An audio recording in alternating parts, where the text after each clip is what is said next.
하늘에 계신 우리 아버지여, 이름이 거룩히 여김을 받으시오며 나라의 마옵시며 뜻이 하늘에서 이루어진 것 같이 땅에서도 이루어지리이다. 오늘날 우리에게 일용할 양식을 주옵시고 우리가 우리에게 죄 짓는 사여 줄 것 같이 우리의 죄를 사여 주옵시고 우리를 시험하게 하지 마옵시고 다만 악에서 구하옵소서. 대개 나라와 권세와 영광이 아버지께 영원히 있사옵나이다.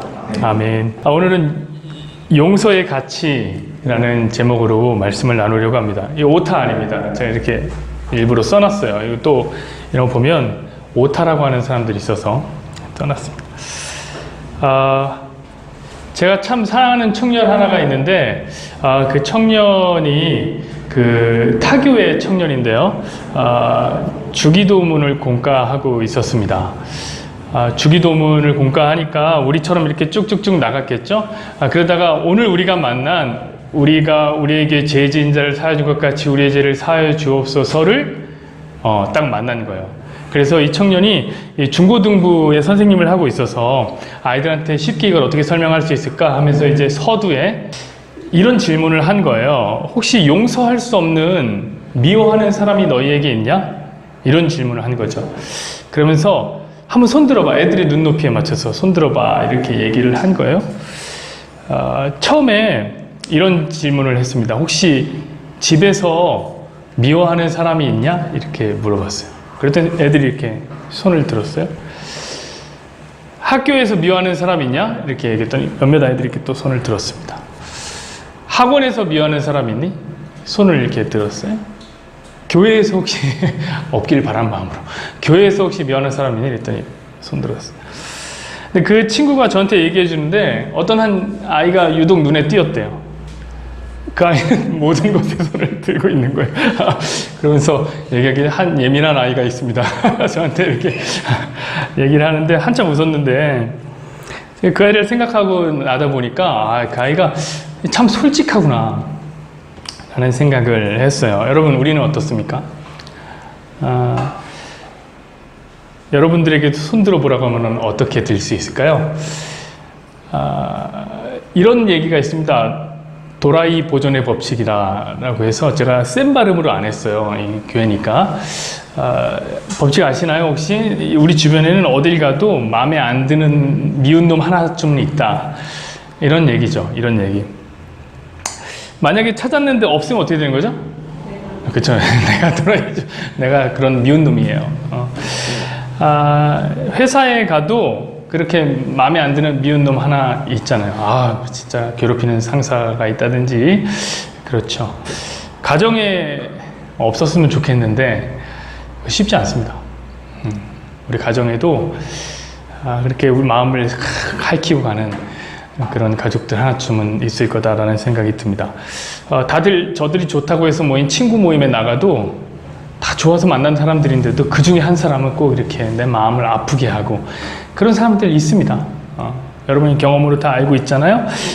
여기에 보존의 법칙이란 말에서 법칙이 뭡니까, 여러분? 수도 없이 끊임없는 실험과 연구 속에서 그것이 진실로 밝혀지면 그걸 법칙이란 말을 쓴 거예요. 우리가 그랬잖아요. 우리의 삶 속에서 수없이 많은 공동체들 돌아다니고 그렇지 않나요? 수없이 많은 사람들을 만나면서 이거 확인됐어요. 여러분, 또 이런 말이 있습니다. 세상을 지탱하는 두 가지 힘이 있다. 첫 번째는 뭐냐면 사랑이라고 하고요. 두 번째는 증오라고 합니다. 그렇습니다. 우리가 사랑하면 힘있게 살아갈 수 있고 또 미워하는 마음으로도 그 힘으로 살아가기도 한단 말이죠. 이것도 되게 맞는 말 같아요.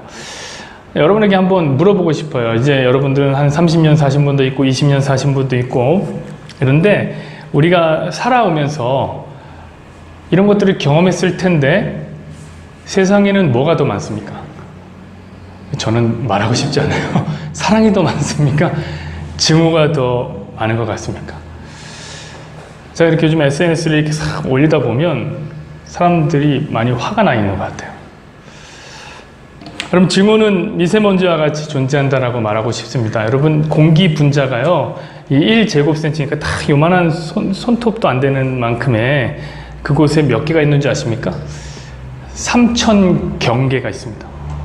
3,000경계. 이 숫자를 셀 수 있나요? 제가 계산기로 떠봤는데 안 올라가요. 다 안 들어가요. 3천 경계가. 감이 안 오는 숫자입니다. 그래서 그냥 말씀드리는 거예요. 여러분들 가운데 3천 경을 버시는 분들이 한 분쯤은 나오기를. 잘 몰라서 하는 말이에요. 3천 경이 얼마나 많은지. 그 경계가 있대요. 그런데 아무리 깨끗한 곳이라고 하더라도 그 가운데에 한 먼지가 400개 정도는 있다고 그래요. 400개. 요즘같이 미세먼지가 많은 날에는 수백만 개에서 수억 개의 먼지가 거기에 존재한다고 해요. 되게 많죠. 여러분, 그래도 공기의 300억 분의 1밖에 안 돼요. 그런데도 이 미세먼지가 많다고 우리가 너무 괴로워하지 않습니까? 넉넉하게 봐서.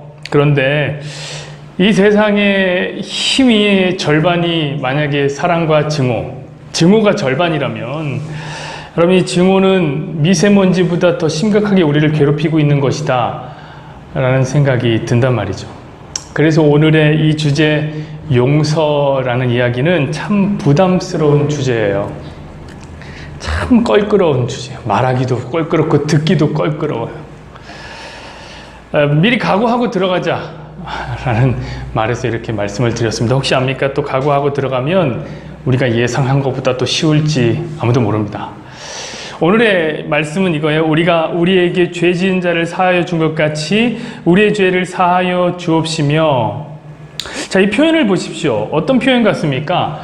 약간 조건절 같지 않습니까? 조건절? 우리가 만약에 뭐뭐 하면 뭐뭐 하다 라는 조건절 같죠? 우리가 용서하면 하나님께서 우리의 죄를 용서해 주십시오. 이런 어떤 조건절처럼 여겨져요. 자, 그렇다면 여러분, 만약에 여러분이 용서하지 않으면 어떻게 되는 거죠? 그러면 하나님이 용서하지 않으신다. 이거 맞습니까? 여기도 또 수학적으로 대우명제가 아니라고 얘기하는 건. 그러나 이것은 이렇게 해석하면 참 큰 문제란 말이에요. 왜 그러냐면은 우리 인생에 이 미세먼지처럼 도처에 깔려있는 이 증오를 어떻게 다 용서로 바꿔야 될지 모르겠습니다. 너무 어려워요. 이거 너무너무 어려워요. 여러분, 사랑을 증오로 바꾸는 거는 그렇게 어렵잖아요. 그렇죠. 사랑을 증오로 바꾸려면 그냥 우리의 성정 그대로 살아가면 돼요. 우리 마음 느끼는 대로 살아가면 사랑 금방 증오됩니다. 그러나 증오가 사랑이 되기 위해서는 반드시 용서라는 수단이 필요한데 이거 정말 어렵거든요. 이게 정말 어려워요. 여러분, 누군가를 한번 용서해 보셨나요? 용서해야지.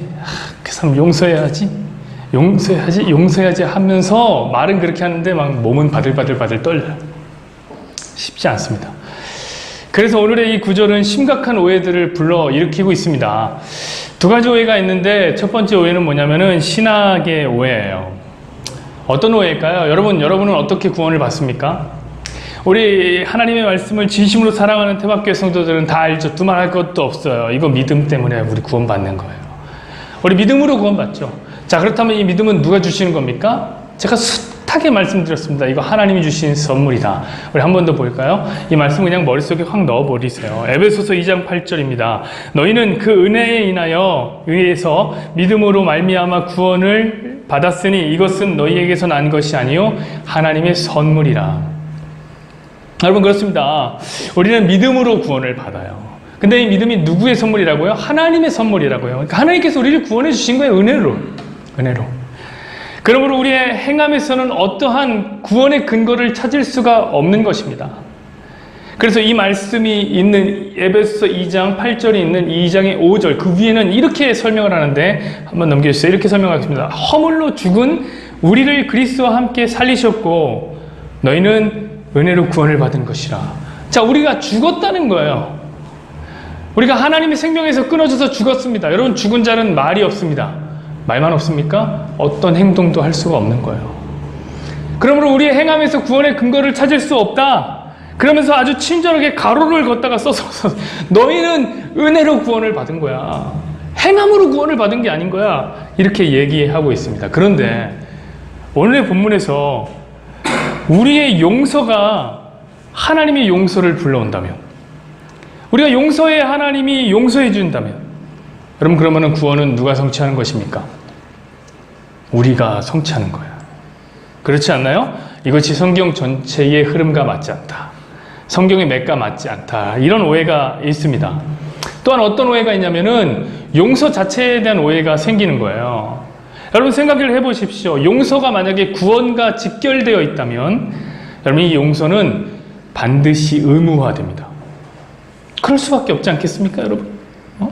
이거 거의 정우성 수준인 거예요. 너 이거 마시면 나랑 사귀는 거다? 이렇게 그럼 안 마시면요. 안 마시면. 물론 여러분 정우성이 앞에 있다면 하나님 앞에 신앙으로 고백을 하고 믿음으로 살겠다, 이제 술을 마시지 않겠습니다라고 고백한 자매라 할지라도 하나님께 잠시 양해를 구하며 하나님 이거 한 잔만 마시고 정우성과 사귀고 다시 안 마실게요. 이렇게 할 수밖에 없겠지만 정우성이라면 어쨌든 안 마시면 어떻게 되는 거예요? 믿음이 너무 좋아. 그래서 안 마시면 어떻게 되는 거예요? 안 사귀는 거예요. 같은 원리입니다. 너 용서하면 구원받는 거다 라고 하면 용서 안 하면 구원을 못 받잖아요. 그러면 교회는 어떻게 할까요? 그 용서를 강요할 수밖에 없는 거예요. 용서해야죠. 용서해야죠. 라고 얘기할 수밖에 없는 겁니다. 여러분 저는 참 오래전의 사건을 하나 얘기하고 싶은데요. 그 전병훈 목사님 사건이에요. 저는 이 얘기로 뭐 누구를 막 정죄하거나 그러고 싶은 마음 전혀 없습니다. 그 이야기는 우리에게 야, 그 누구도 믿어서는 안 돼. 아주 좋은 교훈을 남겨준 이야기입니다. 그 누구도 완전할 수 없다. 근데 제가 화가 나는 부분은 뭐냐면은 그 교회가 그 사건에서 그 자매를 향해서 용서를 강요했다는 거예요. 네가 용서해야지. 네가 목사님 용서해야지. 교회를 위해서, 교회를 생각해서 용서해야지. 여러분 그 자매가 받았던 고통과 그 아픔을 어떻게 다 알아서 그렇게 용서를 강요할 수 있습니까? 그러면 이상한 결과가 생겨요. 어떤 결과가 생기냐면 용서하지 못하는 자가 오히려 죄인이 되어버려요. 그리고 용서를 받아야 하는 죄인은 당당해져요. 파워 당당. 제가 전에 있던 교회에서 한 집사님과 장로님이 금전관계를 맺었습니다. 교회에서는 그렇게 금전관계를, 여러분도 금전관계를 맺지 마세요. 맺지 말라고 했는데 맺었어요. 이해가 되는 바가 있어요. 얼마나 이렇게 인정에 이끌렸으면 그랬겠습니까? 장로님께 집사님이 빌려준 거예요. 근데 돈을 갚아라고 집사님이 얘기한 거죠. 딸이 이제 대학에 가야 되고 등록금 내야 되는데 등록금 낼 돈이 없는 거예요. 그래서 돈 좀 갚아달라고 얘기했는데 저는 돈이 없다. 얼마나 마음이 그래요. 아버지 마음이 딸 등록금 낼 게 없는데.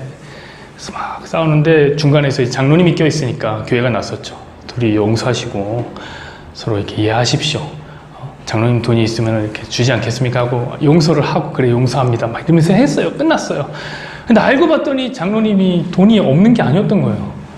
돈을 버시고 있는 거예요. 근데 그 돈으로 자기 딸 미국에서 유학 보냈는데 그 돈 거기다 다 먼저 넣고 있고 자기 딸은 거기서 막 학위 받고 있고 그걸 아는 순간 집사님 막 멘붕이 오는 거예요. 근데 서로 용서했다고 너네 용서했다며 이런 이상한 당당함과 이런 이상한 죄인 때문에 역결과가 나오기 시작했던 겁니다, 여러분. 여러분 과연 오늘의 이 말씀이 이런 조건절일까요? 용서해야지 하나님이 용서해 주신다. 그래서 이 용서를 의무화하는 것일까요, 여러분? 그렇다면 우리 용서하지 못해서 이대로 지옥으로 가나요? 여러분 이게 그 조건절이라면 우리 차라리 아무도 없는 수도원 같은 데 사는 게 제일 좋아요. 그렇죠. 저 산속에 깊이 들어가서 그래, 아무도 만나지 말고 관계 딱 끊고 두문분출하고 사는 게 좋아요. 그렇게 살면서 천국 가는 게 훨 낫죠. 그렇지 않겠습니까? 근데 참 희한하게 인간이 미워할 사람이 없으면 자기를 미워하더라고요. 여러분 오늘 이 이야기의 답부터 제가 제공하고 싶습니다. 답은 아니다. 이 이야기는 사실 조건절이 아니에요. 근데 왜 본문은 조건절처럼 이렇게 기록되어 있을까요? 이 이유는 어렵지 않습니다. 시제와 시상의 차이 때문에 그래요. 자, 시제는 뭐죠? 시제는 사건을 중심으로 사건이 과거, 현재, 미래 이렇게 나누는 거죠. 우리말로 하면 했다, 하다, 할 것이다 뭐 이렇게 되는 거 아니겠습니까? 우리 영어도 그런 거 많이 외웠잖아요. 이렇게. 이게 많이 외우지 않았습니까? 그게 시제예요.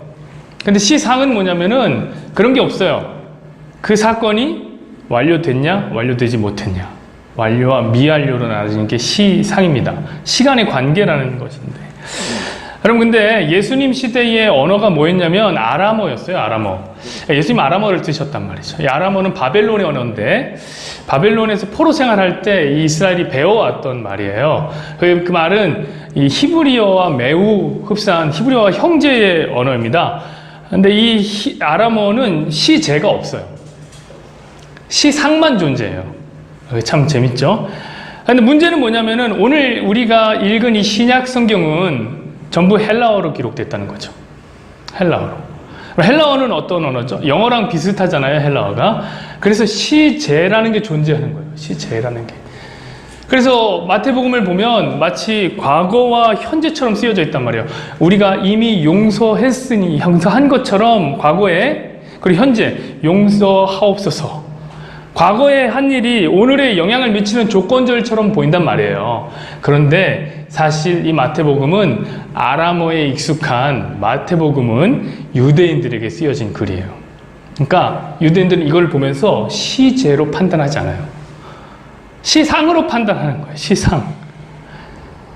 오히려 누가복음은 그래서, 왜냐면 누가복음은 이 헬라어에 익숙한 헬라 사람들, 이방인들에게 쓴 글이기 때문에 시제를 정확히 맞춰줍니다.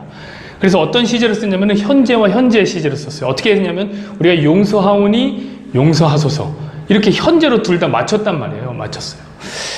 왜냐면 헬라에 익숙한 사람들이 시제가 뭔지 알기 때문에 이게 명확하게 오해하지 않도록 써준 건데, 중요한 것은 무엇이냐면 시제가 아니라 이것이 완료형이라는 시상으로 쓰였다는 겁니다. 완료. 이것은 조건절이 아니에요. 하면 한다가 아니라 동시다발적인 완료 사건입니다. 둘 다 완료했다. 그래서 아람어에 익숙한 이 요아킴 예레미야스라는 사람은 이 말을 이렇게 해석했어요. 하나님이 우리의 죄를 용서한 것 같이, 완료죠? 우리도 우리에게 죄 지은 자를 용서합니다. 이건 동시에 일어나는 일이에요. 동시다발적으로 같이 일어나고 있는 중인 것이죠. 여러분, 이 말에는 시제가 없어요. 왜냐하면은 하나님의 용서는 우리의 과거, 현재, 미래의 모든 죄를 아우르는 용서이기 때문에 그래요. 이 시제에 상관이 없어요. 그러니까 이렇게 써도 돼요. 하나님께서 내 과거의 모든 죄를 용서한 것 같이 나도 나에게 이미 잘못한 사람을 용서합니다. 하나님께서 오늘날 내 모든 죄를 용서한 것처럼 나도 오늘 나에게 죄 지은 자의 죄를 용서합니다. 하나님께서 내 미래의 모든 죄를 용서한 것처럼 나도 앞으로 나에게 죄를 지을 자의 죄를 용서합니다. 이런 일종의 선포인 거예요, 이것은. 하나님의 용서는 우리의 용서를 동반한다 라는 선포입니다. 여러분, 그러므로 하나님의 용서가 먼저냐, 우리의 용서가 먼저냐, 이런 우선순위를 따지는 것은 매우 미련한 짓입니다. 이 말씀을 보면서. 우선순위를 강조하는 게 아니라 지금 이 말씀은 무엇을 강조하는 거냐면 이건 동시다발적인 일이야.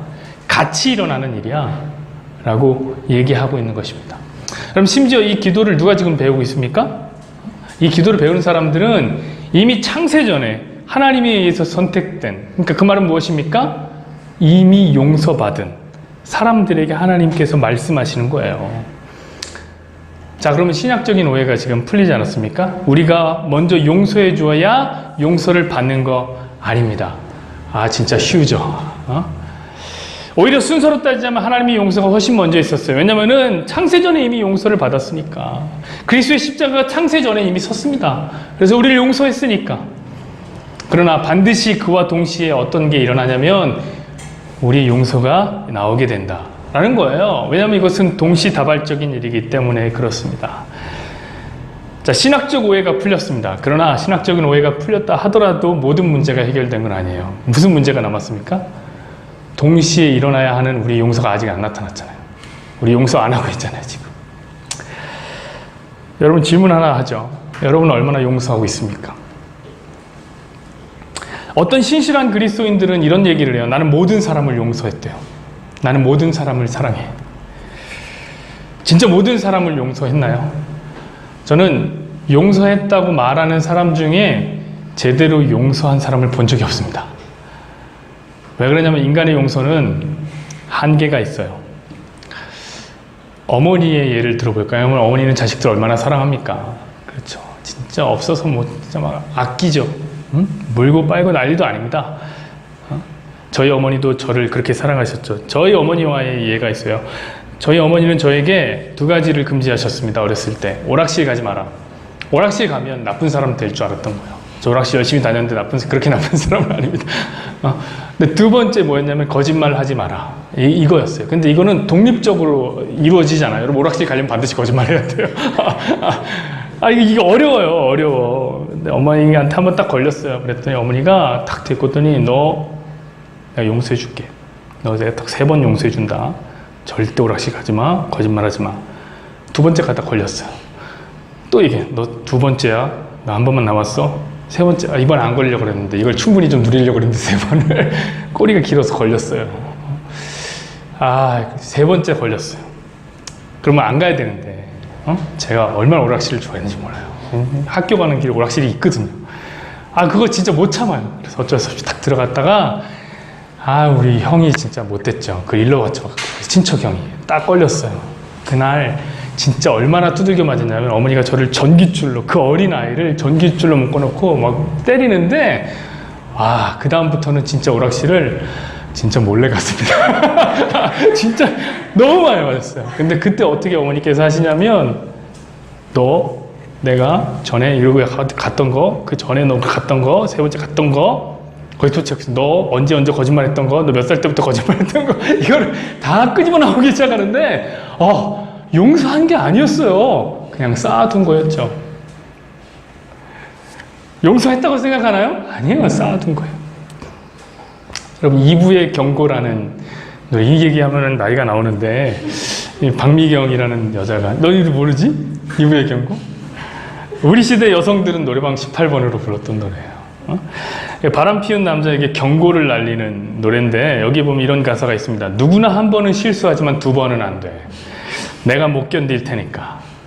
자, 대충 한 번 실수한 사람은 계속 실수하긴 하는데 예를 들어 봅시다. 정말 실수 안 했어요. 그 남자. 실수 안 했다고 가정해 봅시다. 그러면 아무 문제 없을까요? 아니에요. 다른 문제가 생길 때마다 바람핀 이야기가 나와요. 자기가 불리할 때, 자기가 원하는 걸 해달라고 할 때 이 얘기가 나와요. 내가 바람핀 것도 용서해 줬는데 말이야. 이거 못 해줘? 이 계속 나와요. 계속 나와. 용서했다고는 말하나? 아니에요. 이게 쌓여 있는 거지, 어딘가에. 용서가 없애는 게 아니에요. 그냥 마음의 중심에 있던 미움이 마음의 가장자리로 밀려났을 뿐. 베드로의 용서에 대해서 얘기하고 싶어요. 마태복음 18장 21절 말씀을 한번 볼까요? 이렇게 써 있습니다. 그때에 베드로가 나와 이르되 주여 형제가 내게 범죄하면 몇 번이나 용서하여 주리이까? 7번까지 하오리이까? 이렇게 물어본 거예요. 여러분 지금 베드로는 당시의 사회의 통념을 훨씬 넘어서는 용서를 얘기한 거예요. 그 당시에 3번의 통념이 있었습니다. 이것은 완전수예요. 그래서 3번 용서하면 그 사람 굉장히 자비로운 사람이다 라고 생각해요. 구약의 법은 뭡니까? 피는 피로, 눈은 눈으로, 손은 손으로 갚는 거예요. 그게 구약의 법이에요. 그러니까 바로 갚아주는 건데 3번 참았다 그러면 굉장히 많이 참은 거죠. 그 사람 굉장히 자비로운 사람이에요. 근데 이 베드로가 약간 고치돼서 이 정도 하면 예수님도 나를 칭찬하겠지. 보통 3번이면 자비로운 사람인데 7번 얘기합니다. 이 사람이 참아서 그러는 게 아니에요. 여러분 베드로는 참는 사람이 아니에요. 베드로는 지르는 사람이에요. 예수님이 잡히시던 전날 밤을 혹시 생각하십니까 여러분? 그 전날에 예수님을 향해서 달려오던 그 제사장의 종 말고의 길을 단숨에 한 번에 고려도 하지 않고 단숨에 잘랐던 남자가 바로 이 베드로예요. 진짜 분노 조절 장애자인데 이 사람이 얘기한 거예요. 7번 참으면 됩니까? 예수님께 칭찬받으려고. 여러분 생각해보세요. 7번 참으면 성인 군자 아닙니까? 우리도 7번 참긴 쉽지 않잖아요. 근데 여러분 7번을 쌓아놓은 거지. 방구가 잦으면 똥이 나온다고 그랬나요? 큰 폭발을 준비하고 있는 것뿐이에요 지금. 여러분 예수님의 용서는 어떤 걸까요? 이 다음 절에 예수님은 이렇게 말씀하셨습니다. 예수께서 이르시되 내게 이르노니 7번뿐 아니라 7번을 70번까지라도 할지니라. 이 말을 수학적으로 들으면 안 돼요. 7번을 70번? 그러면 7 곱하기 70에서 490번? 490번 용서하고 491번째는 폭발해도 되는 건가? 이렇게 생각하면 이건 완전 원해쌤이에요. 수학적으로 생각하라는 말이 아니에요. 지금 계산하고 있는 것이 그거 아니에요? 여러분 이 말은 완전히 용서하라는 거예요. 완전히. 이 용서라는 것을 완전히 없애라는 거예요. 여러분, 그렇다면 도대체 이 용서를 누가 할 수 있냔 말이에요. 주님도 힘들다는 걸 알았어요. 그래서 바로 이 다음 절부터 23절부터 35절까지 1만 달란트 빚진 종 이야기를 한단 말이에요. 이 이야기를 잠깐 소개해야 될 것 같아요. 여러분, 한 왕에게 1만 달란트 빚진 종이 있었습니다. 말이 1만 달란트 입에 이렇게 말하기 쉽죠?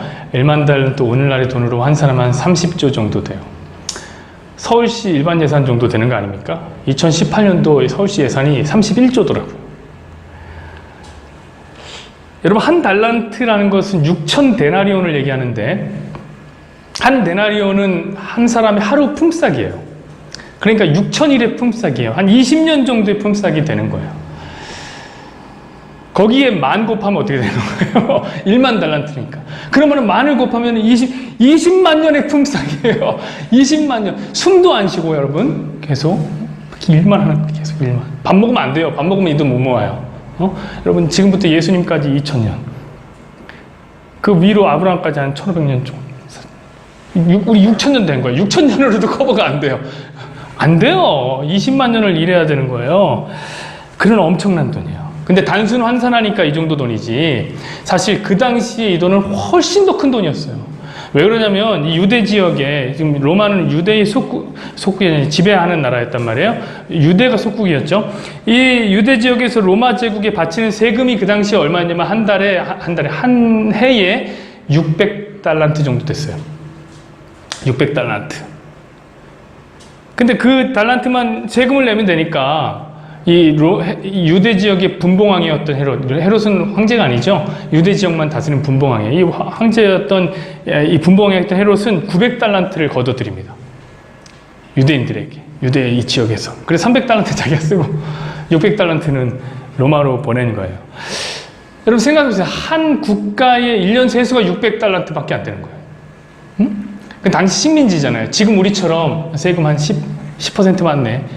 이런 과중한 세금이 지금 들어갔을 거란 말이에요. 그런데도 600달란트예요. 그런데 1만 달란트는 도대체 얼마나 큰 돈입니까? 이거는 설명이 안 되는 천문학적인 돈이에요. 저는 어떻게 그런 빚을 졌는지 도무지 알 수가 없어요. 왕이 이 종을 얼마나 신뢰했다는 증거입니까? 그런 돈을 그가 잃을 수 있다면. 그 돈을 빚진 자에게 왕이 빚독촉을 합니다. 갚아라. 갚을 것이 없었어요. 어떻게 갚아요? 그거를 20만 년 동안 일해서 갚아요? 갚을 수가 없잖아요. 그랬더니 이렇게 얘기합니다. 아내와 자식을 팔아서 갚아라. 당시 로마 제국 안에서는 자기 매매라고 해서 돈을 못 갚으면은, 이거 유대인에게는 없는 법입니다. 로마 제국에 있는 법이에요. 자기 몸을 팔아서 갚았어요. 한 사람이 팔리면은 한 500에서 2000 데나리온 정도를 받았다고 그래요.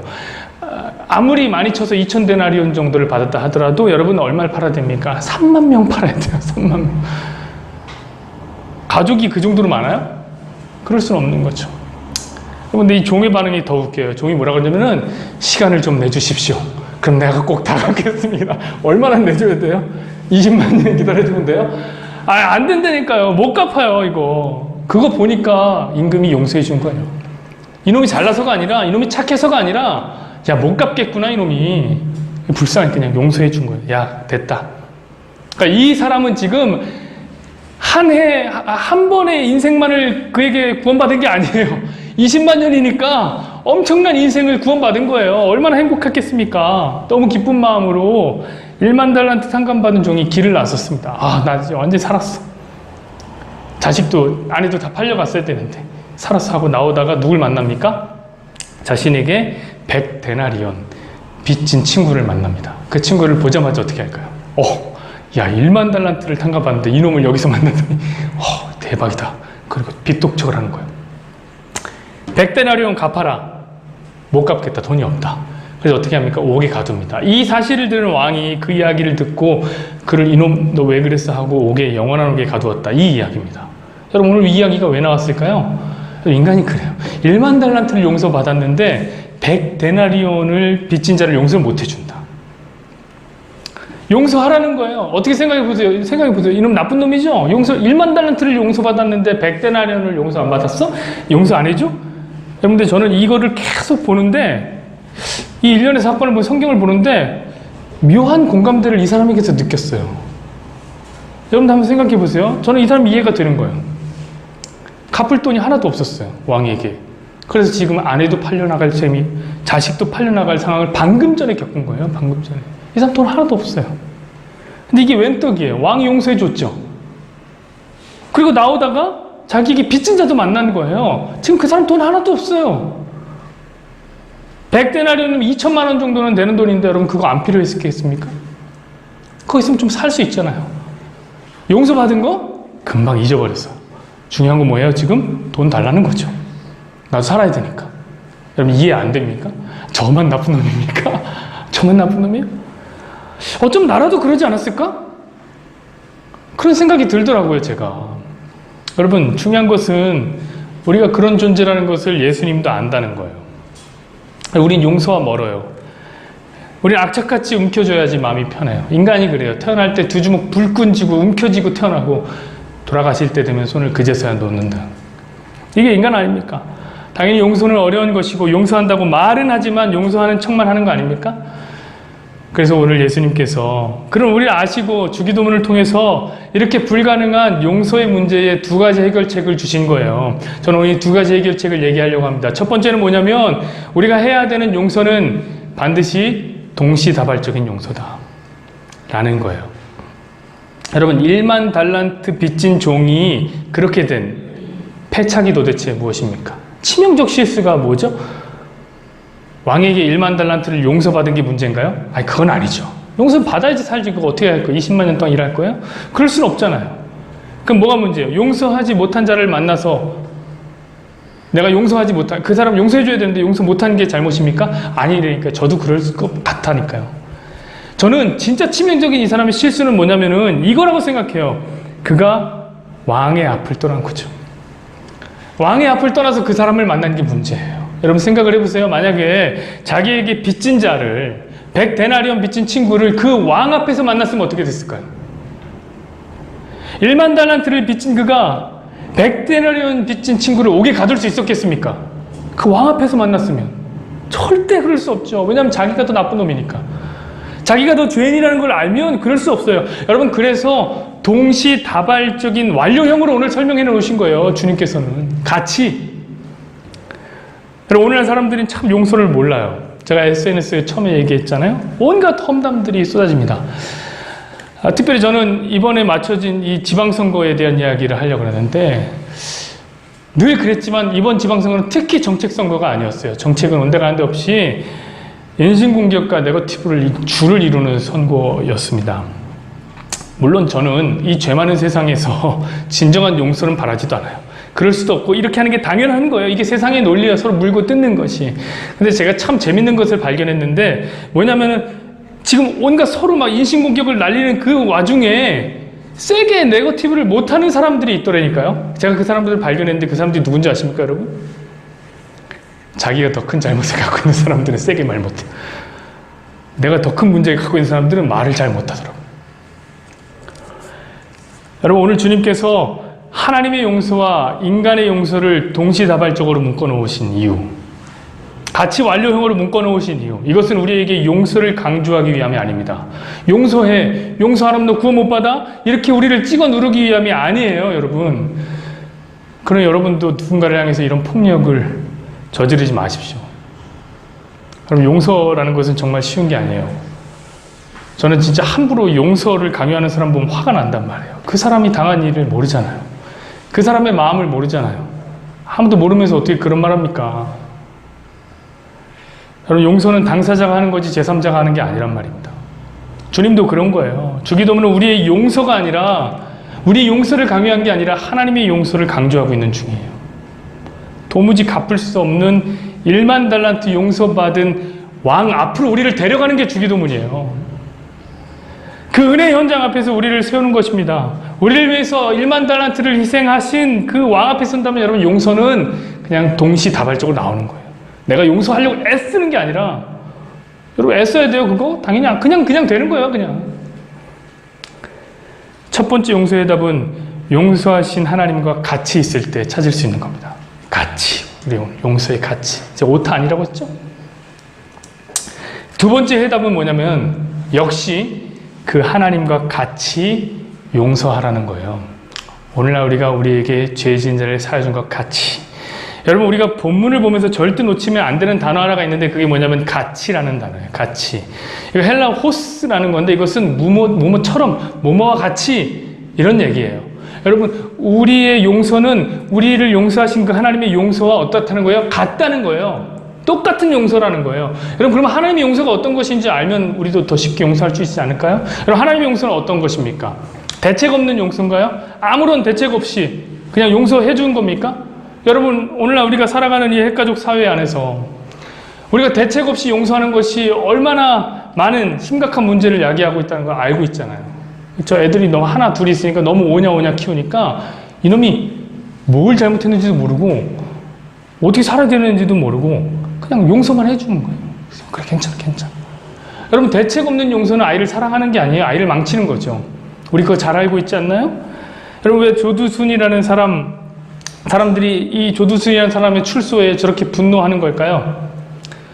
제대로 대가를 지불하지 않았기 때문에 그래요. 충분히 죗값을 안 받았기 때문에. 이 주치 상태에서 저지른 성폭행이라고 해서 12년밖에 안 받았어요. 내후년이면 나와요. 그러니까 화나는 거 아니에요? 여러분, 우리는 무조건 용서 받는 것이 좋다고 생각하지만 하나님은 사랑의 하나님이면서 동시에 공의의 하나님이기도 하기 때문에 무조건적으로 용서하지 않으세요. 절대 대가를 치르지 않는 용서는 하지 않으십니다. 한번 생각해 보세요. 만약에 여러분의 가족이 강도에게 해를 당했습니다. 근데 그 판사가 사랑이 많아요. 그래서 이 사람은 술에 취해 있었네요. 이것도 감안해주고, 이 사람이 충동적이었네요. 이것도 감안해주고, 초범이네요. 감안해주고, 그동안의 사회 기여를 참 많이 했네요. 감안해줘서 만약에 이 사람을 집행유예로 풀어줬다고 생각해 보세요. 여러분, 그게 사랑이 많은 판사입니까? 그 사람에게 요즘 보기 드문 사랑이 많으신 분이네요. 이렇게 얘기할 수 있는, 그건 공의가 아니에요. 여러분, 우리 하나님이 그러실까요? 아무런 대가 없이 그렇게 우리를 그냥 막 용서해 줄 거야, 대책 없이? 여러분, 아니에요. 우리 하나님의 용서는 대책 없는 용서가 아니에요. 대가를 지불한 용서예요. 그것도 철저한 대가, 처절하기까지 한 대가를 지불하셨습니다. 하나님이 지불한 그 대가가 뭐예요? 하나님 치르신 대가, 바로 예수님이잖아요. 자기 아들. 1만 달란트 빚진 종을 어떻게 용서했습니까? 그냥 용서해줬나요? 그 대가가 뭐죠? 바로 왕이 희생당한 1만 달란트예요. 왕이라고 그게 아깝지 않았겠습니까? 그거 손해본 거예요. 여러분, 우리에게 있어서 그 1만 달란트는 무엇입니까? 성도라는 저와 여러분의 심령이라는 보배 안에 담긴, 그릇 안에 담긴 보배의 대신 그 예수님. 그게 용서의 가치예요. 도무지 용서할 수 없는 사람 어떻게 용서할 수 있나요? 여러분, 예수님은 나의 죄만 대신해서 돌아가는 게 아닙니다. 우리는 예수님 내 죄 때문에 돌아가셨어, 이렇게 나에 집중해서 생각하지만 여러분, 우리에게 죄진 자의 죄를 위해서도 예수님은 돌아가셨어요. 대가를 치렀다고요. 우리 죄악의 대가인 예수님 때문에 우리가 용서를 하나님께 받았다면 여러분 역시 용서할 이유는 있는 겁니다. 적어도 여러분에게 잘못한 그의 잘못을 대신해서 예수님이 돌아가셨다는 것을 인정한다면, 그리고 그 예수님의 가치와 그 예수님의 위대하심을 인정한다면, 그 예수님을 사랑한다면 그 사람을 용서할 이유는 충분합니다. 이미 가치를 다 지불했기 때문에 그런 것이죠. 그것이 여러분, 하나님과 같이, 하나님처럼 용서하는 두 번째 용서의 가치입니다. 바로 예수님입니다. 그럼 말씀을 맺겠습니다. 이상한 게임 하나가 있어요. 당신은 당신의 이웃을 사랑하십니까? 라는 게임입니다. 아세요? 혹시? 아직도 하니? 와, 넘겨줘 보실래요? 느낌이 오죠? 이런 게임 있잖아요, 이런 게임. 이 삥 둘러 앉아 있어요. 한 사람을 향해서 뿅망치로 머리를 냅다 후리 갈깁니다. 그래서 물어보는 거예요. 당신은 당신의 이웃을 사랑하십니까? 이렇게 물어보면 어떤 기준이 될 만한 얘기를 하는 거예요. 저는 누구를 사랑합니다 하면 그 사람들이 일어나서 순식간에 빈자리들을 막 메꾸기 시작하는 거죠. 그럼 혼자 딱 남아있는 사람이 또 맞는 거예요. 예를 들면 이런 거예요. 안경 쓴 모든 남자를 사랑합니다. 그러면 안경 쓴 남자들이 막 와서 막 자리를 한단 말이죠. 그러면서 이제 슬슬 자기도 자기 고백을 하는 거예요. 안경 쓴 남자한테 마음을 막 표현하는. 내가 너 안경 쓴 남자 좋아해? 이렇게 막 표현하는 거죠. 저는 참 좋은 게임이라고 생각해요. 참 좋은 게임이죠. 이웃을 사랑하자라는 기획 의도가 빛나는 게임이에요.